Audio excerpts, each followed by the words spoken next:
Listo. Bueno, chicos, entonces, esta es la matriz que yo les sugerí el día de ayer para el tema de los aspectos del macroentorno. Como seguramente pudieron observar, el tema de sugerirles este tipo de aspectos principales se debe a un esquema o una metodología que ya se tiene muy bien ubicada para el tema del inicio con la selección del mercado meta.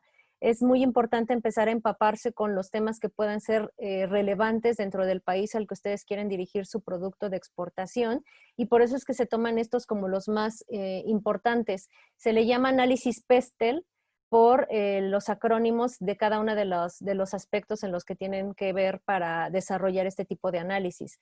El tema de políticos, económicos, sociales, tecnológicos, ecológicos y legales. La invitación que yo quiero hacerles aquí y en general para las siguientes actividades que vienen, que van a ser mucho de investigación en esta semana y en la siguiente, que en la siguiente es donde vamos a ver todo lo que es de mercadotecnia internacional y vamos a armar el marketing mix para nuestro producto, para la entrada al país destino. Tienen que ver con un trasfondo mucho más complejo que solamente el recabar datos y tenerlos ahí como parte de algo en donde tú lograste encontrar el sitio y copiaste y pegaste la información y ya la tienes lista. Lo que yo quiero es llevarlos a la reflexión acerca de cada información que yo les pido, para qué puede servirles en el contexto de la integración de su plan de exportación. Si yo les pido que en los aspectos políticos revisen el tipo de gobierno, revisen si va a haber elecciones próximamente, si han tenido problemas en el Congreso, si hay alguna ley que está pendiente de aprobarse, etcétera, ¿qué es lo que a ustedes de esa información les puede servir para su plan de exportación? Eso es a donde yo quiero que lleven este tipo de información. No nada más es saber si lo integran 100,000 personas o 200,000 personas o 300,000 personas, el tema del país, de cuántas mujeres y cuántos hombres, sino más bien la idea es saber esa información, entonces, cómo va a impactar en la estrategia de entrada que yo tengo con mi plan de exportación.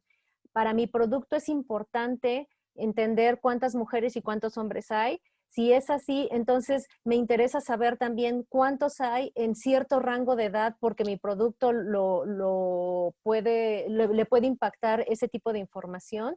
En cuanto a la balanza comercial, cuántas exportaciones y cuántas importaciones. A mí me interesa, como lo que veíamos anteriormente, mi producto va a ser exclusivo o es algo que ya se produce de manera nacional, pero que va a variar en alguna característica o en la presentación, etcétera. Esa es la idea. O sea, de cada información o de cada dato que ustedes logren encontrar respecto a este tipo de actividades o en general de los ejercicios que vamos a ver más adelante, es cómo lo pueden transformar en parte de la estrategia comercial que ustedes están creando dentro de su plan de exportación. Esa es la importancia. Y de ahí, por ejemplo, viene mucho de las respuestas que ustedes puedan tener respecto a la integración de esta información. Me decían, bueno, ¿qué tipo de información en cuanto al tema legal tendríamos que poner en esta parte, ¿no? Y me daban ejemplos, ¿no? Entonces, lo que yo quiero es que ustedes vean, bueno, si yo tengo este tipo de producto y en mi país, en el país al que voy de meta, estoy determinando que existen este tipo de leyes, entonces, ¿qué es lo que vale la pena resaltar dentro de mi presentación para saber que eso va a impactar o no dentro de mi plan de exportación? Esa es la idea, que nosotros tengamos siempre una reflexión y un detonante dentro de la investigación que estemos haciendo, de preguntarnos para qué nos va a servir esto dentro de lo que nosotros estamos haciendo, ¿vale? Y entonces ahí nos damos cuenta que no va a ser la misma información que va a necesitar nuestro equipo de Nopal, que la misma información que va a necesitar nuestro equipo del anillo con chapa de oro, que lo que va a necesitar el equipo de collares para perro, etcétera. ¿Se dan cuenta? Pueden ser los mismos temas específicos, los mismos aspectos para cada uno de los países, pero la reflexión que nosotros estamos haciendo respecto a esa información para nuestro producto es completamente diferente. Y ahí es donde empieza realmente el análisis y la investigación que ustedes pueden desarrollar por su producto o por su plan de exportación. Una vez que tienen el primer dato, que es cuál es la población, bueno, entonces de ahí, ¿cuál es la población que tiene mascotas? ¿Cuál es la población que tiene un rango de ingresos que le permitiría comprar este tipo de producto? Y en general, o sea, estoy dando como ejemplos al aire, pero de ahí es donde yo quiero que ustedes empiecen a desmenuzar la información que vayan viendo y a delimitar la investigación para que se haga cada vez más específica a lo que a ustedes les importa. Hay mucha información que seguramente se van a encontrar de manera general, pero que no necesariamente les ofrece algo con lo que ustedes puedan determinar una estrategia como tal, ¿vale? Entonces, de aquí en adelante, esa es la idea de lo que yo quiero empezar a crear en ustedes, un tipo de reflexión y de investigación que vaya más allá de solamente datos como tal que tienen que encontrar, copiar y pegar y ya, sino de, ok, ¿y esta información qué me está diciendo y cómo la voy a poder aplicar dentro de mi equipo para desarrollar esta estrategia? ¿Vale? Entonces, respecto a los aspectos del macroentorno, por eso también hay algunas cosas que dejé en blanco, porque van a ir complementadas con información que ya ustedes van a encontrar directamente para su producto y seguramente va a haber algo que esté aquí que no les aplicaba o que les aplicaba pero de manera muy mínima y que no necesariamente va a ser algo que represente un impacto dentro de su estrategia. Entonces, eso lo pueden dejar de lado, lo pueden solamente mencionar y ya, pero va a haber otras cosas que seguramente dentro de esto yo no incluí y que para ustedes es importante porque va de manera más específica a lo que ustedes están llevando a cabo dentro de su plan. ¿Ok? Sobre esto de la matriz de macroentorno, ¿tienen alguna duda?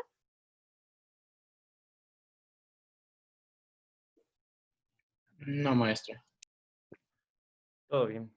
Vale.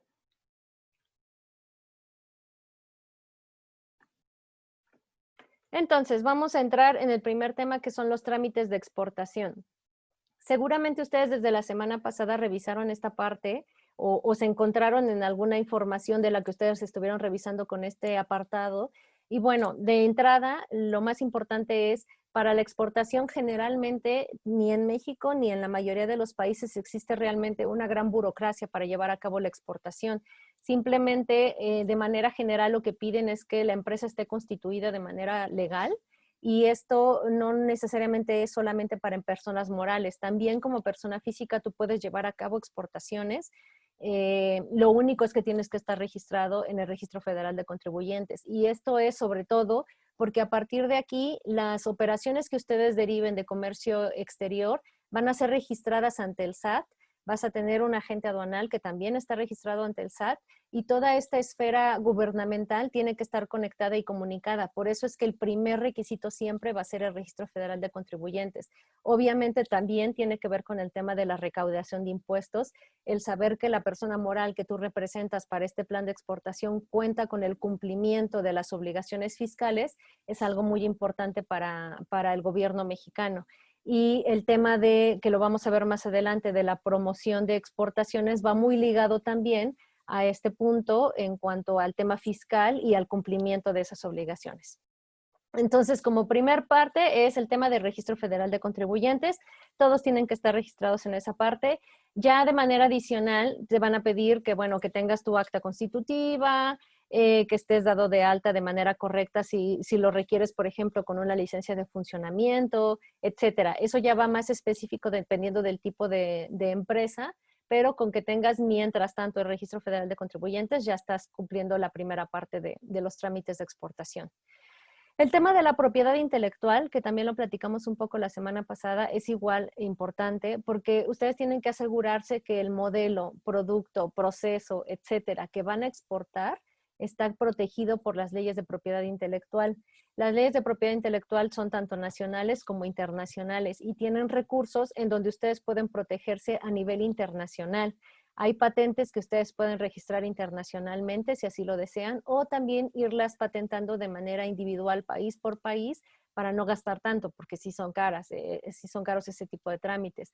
Pero también depende, y es justo parte de tu estrategia comercial, porque si tú estás ya promocionando tu producto dentro de un ámbito internacional, necesitas protegerte por parte de plagio o por parte del robo del secreto industrial, etcétera. Y por eso es importante que en la parte de propiedad intelectual siempre tengas una estrategia ya bien estructurada respecto a qué es lo que tienes que cumplir y que ya lo tengas de hecho adelantado, ¿vale? Bueno, obviamente necesitas un agente aduanal. El agente aduanal como tal no es un trámite, el trámite es el encargo conferido y después la carta encomienda, pero yo lo puse como una parte importante dentro de los trámites porque no nada más es sacar el encargo conferido como trámite. El encargo conferido como tal es un formato que de hecho ya lo pueden llenar por internet, en donde tú como empresa o como persona física estás habilitando a esta persona a ser tu agente aduanal para las operaciones que vas a llevar a cabo. Como persona puedes tener hasta 15 agentes aduanales y como persona física creo que son 5. Les debo el dato, pero se los mando por el artículo de la ley aduanera. Esto quiere decir que entonces el encargo conferido como trámite lo puedes hacer varias veces y tener más agentes aduanales a tu cargo dependiendo de la aduana por donde quieras que salga tu producto o dependiendo de tu tipo de producto. Si se trata de una empresa en donde manejan diferentes líneas de producto y entonces existen agentes aduanales especializados solo en jabones y agentes especializados en shampoos o en cosméticos o en kits que tienen que ver ya con integración de diferentes tipos de productos, etcétera, pues entonces es parte de la estrategia de la empresa el tener diferentes tipos también de agentes aduanales. Y por eso es que el encargo conferido como tal es solamente para dotar de este poder a un solo agente aduanal, que generalmente es así como se empieza en la exportación. Una vez que ya tengas definido cuál es tu aduana y cuál es tu país meta, buscas un agente aduanal que esté especializado en esa parte. Generalmente, con el paso de los años, estas personas van especializándose en algún sector y también en ciertas aduanas que tienen cierta burocracia, ciertos tiempos para el desarrollo de sus actividades y entonces en ese sentido siempre es importante contar con alguien que ya tenga más experiencia al respecto.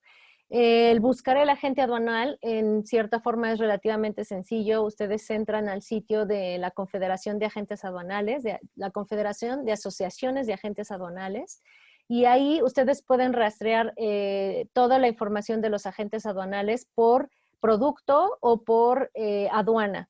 Y seleccionan 2 o 3, generalmente de aquí en adelante, para cada tema que tiene que ver con la elección de algún tipo de proveedor de servicio o de producto, en este caso de servicio por ser agente aduanal, siempre se recomienda que tengan al menos 3 candidatos con los que ustedes puedan hablarles, entrevistarlos, exponerles su caso. Los agentes aduanales generalmente cobran por porcentaje de la exportación que se va a llevar a cabo. Si tú dices que tu exportación vale 1,000,000 de pesos, pues entonces sobre ese millón te va a cobrar un porcentaje el agente aduanal. Eso generalmente se hace cuando se tratan de exportaciones que todavía no van a ser continuas, que por ejemplo puede ser el primer pedido y todavía no sabes qué tan regular va a ser eso, o cuántos clientes vas a encontrar en el extranjero para seguir con esa actividad. Entonces lo que hacen los agentes aduanales es cobrar un porcentaje para asegurarse que al menos en esa operación van a tener una ganancia que valga la pena. Pero lo recomendable es que una vez que tú tengas un poco más de claridad acerca de tu operación en el extranjero, puedas lograr una negociación con el agente aduanal y hablar más bien de comisiones. O sea, tú le vas a dar un monto específico por cada pedimento de exportación que te realice y eso no va a variar en función del tipo de exportación que vaya a realizar. Es decir, si yo hago una exportación por $500,000, le voy a pagar lo mismo, que yo ya sé cuánto es. O sea, es que depende mucho del tipo de producto y del valor de la exportación, pero que ya no sea un tema de porcentaje, sino que sea un valor fijo que tú des con cada una de las exportaciones al agente aduanal. Generalmente, cuando el agente aduanal sabe que es algo que va a estar haciendo de manera constante, una vez por semana, 2 veces por semana, una vez al mes, etcétera, aceptan porque saben que, bueno, que va a ser un ingreso constante y que entonces les conviene tener un valor fijo, aunque no sea un porcentaje, porque se trata de un cliente que ya va a tener ahí fijo para poder hacer este tipo de operaciones. Y finalmente, el marcado de país de origen, que si se dan cuenta, para los productos que ustedes van a llevar a algún país en donde nosotros tenemos un tratado o un acuerdo, el saber que vamos a poder contar con certificado de origen o con el marcado hecho en México, etcétera, y que eso va a formar parte de un beneficio, en este caso no arancelario, para poder llegar a la entrada de este nuevo país, pues entonces es algo que se debe tomar en cuenta como parte de los trámites. Entonces, Los documentos aduaneros ya es lo que vamos a utilizar específicamente una vez que ya vamos a realizar la exportación. Primero, la parte que vimos anteriormente, que son los trámites de exportación, es que tengo que hacer antes de llevar a cabo la exportación. Y ya los documentos aduaneros es justo en el momento de la exportación de todo lo que vamos a hacer como trámites. La mayoría de estos trámites ya se pueden hacer vía electrónica a través de la ventanilla única de comercio exterior, BUSEM. Nosotros solamente vamos cargando los documentos, incluso algunos los cargamos nosotros y otros ya los carga directamente la agente aduanal, y entonces prácticamente se trata de algo en donde nosotros damos la autorización y se vuelve un tema automático dentro del sitio de internet que se tiene habilitado. Entonces, hablamos de la factura comercial o cualquier documento que expresa el valor de la mercancía, los documentos que comprueben el cumplimiento de regulaciones y restricciones no arancelarias, si necesitamos presentar la certificación acerca de alguna norma, si sabemos que en la entrada nos van a pedir algo respecto a alguna restricción no arancelaria, hay que presentarlo en ese momento. El pedimento, bueno, que tiene que tener un código de barras en donde se especifica que ya fue validado dentro del validador que tienen dentro de la aduana, en donde básicamente lo que hacen es revisar que los datos que vienen dentro de este pedimento son viables o son válidos, que puede ser desde el nombre de la empresa, el RFC, el tipo de producto, el valor, etcétera. Van viendo que haya sido bien llenado este documento y entonces una vez que fue bien llenado se le llama pedimento validado y entonces se imprime con un código de barras, que es lo que realmente va a dar acceso a que la mercancía sea exportada como tal. Después, el certificado de origen, en caso de que el comprador extranjero lo exija en ese momento, me refiero a eso, y eso lo vamos a ver sobre todo en el tema de Incoterms, que es donde vamos a determinar en qué parte ya la mercancía pasa a ser propiedad del comprador. Si hay algunos casos en donde prácticamente al momento de la exportación en aduana de origen ya pasa a ser parte de propiedad del comprador, entonces sí puede ser que nos exijan tener el certificado de origen desde ese momento. Sino lo más común es que el certificado de origen lo tengamos escaneado y lo mandemos hasta el momento en el que llega al país de destino, en el momento en el que ya se va a hacer la nacionalización del producto en la aduana de destino, en ese momento es cuando nosotros mandamos el certificado de origen. Y hay algunos casos en donde tenemos que presentarlos a la salida, que es en estos puntos, pero es solamente si el cliente lo requiere de esa manera. Y finalmente la lista de empaque, que la lista de empaque es un desglose acerca de los productos que nosotros estamos moviendo, el número de cajas, el número de piezas dentro de esas cajas, la descripción del producto, etcétera. Y esa lista es la que se entrega al transportista o al freight forwarder. Generalmente esta lista se hace desde días antes y se le pasa ya una copia preliminar al freight forwarder para que ellos estén listos con el espacio necesario, si va a ser parte de un contenedor que vamos a compartir con otro tipo de mercancías o si va a ser un solo contenedor para nosotros o dos contenedores para nosotros. Entonces, esa planificación la va haciendo nuestro freight forwarder, que previamente igual contratamos antes e igual se recomienda tener al menos 2 o 3 cotizaciones previas para poder decidir cuál es el freight forwarder que nos conviene más para este tipo de operación. Y después incluso se recomienda ir rotando para la siguiente exportación, usar a otro y ver cómo funciona, porque generalmente lo que pasa con los freight forwarders es que ellos manejan multicontratos con otros transportistas que van desde el tráiler, el barco o el buque, después a la llegada todos los trámites o las maniobras que se tienen que hacer para bajar los contenedores. Van a ser diferentes empresas transportistas los que hacen esa cadena de suministro y el freight forwarder lo que hace es agruparlas. Entonces, cuando tú mueves con diferentes freight forwarders, te das cuenta quiénes tienen mejor coordinación o comunicación para hacer más ágil los trámites y todo lo que tiene que ver con el manejo de tu mercancía entre origen y destino. Entonces, por eso se recomienda ir rotando, ¿vale? Esto lo vamos a ver con más detalle la próxima semana cuando hagamos el tema del marketing mix, porque ahí vamos a hablar de la plaza, de la promoción y de los canales que tenemos que ir eligiendo para nuestro producto. Entonces vamos a tener un tema específico de logística internacional y ahí vamos a revisar estas características acerca de cómo hacer la elección del transporte y en este caso también del freight forwarder. Pero bueno, entonces el documento que va de acuerdo a esto es la lista de empaque, que es la que nosotros le entregamos a nuestro transportista o freight forwarder.